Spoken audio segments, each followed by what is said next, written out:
الرجیم بسم اللہ الرحمن الرحیم۔ دوستو، ناموس صحابہ و اہل بیت ہمارے ایمان کا جزء لازم ہے۔ جیسا کہ حدیث شریف میں آتا ہے، رسول اللہ صلی اللہ علیہ وسلم نے فرمایا، میرے صحابہ کو گالی نہ دینا کہ ان کا مقام تو اتنا بلند ہے کہ اگر تم میں سے کوئی شخص احد پہاڑ کے برابر سونا صدقہ کرتا ہے تو صحابہ کرام رضی اللہ تعالیٰ عنہم کے آدھے مد کے برابر نہیں ہوگا۔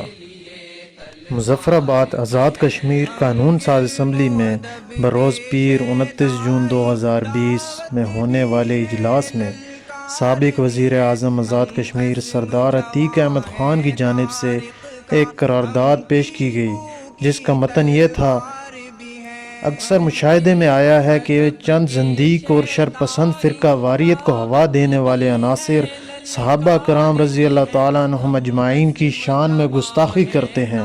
یہ معزز ایوان مطالبہ کرتا ہے کہ ایسے عناصر کے خلاف عالمی سطح پر قانون سازی کی جائے۔ یہ قرارداد متفقہ طور پر منظور کی گئی۔ میں تمام دوستوں کو اس کی منظوری کی مبارکباد پیش کرتا ہوں۔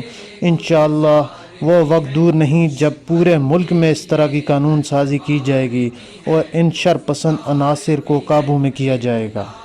میری حکومت پاکستان کی قومی اسمبلی سے بھی گزارش ہے کہ ناموس صحابہ و اہل بیت کے تحفظ پر قانون سازی کی جائے اور اس پر سختی سے عمل درآمد کیا جائے تاکہ عالم اسلام کو ان شرپسند لوگوں کے شر سے بچایا جائے۔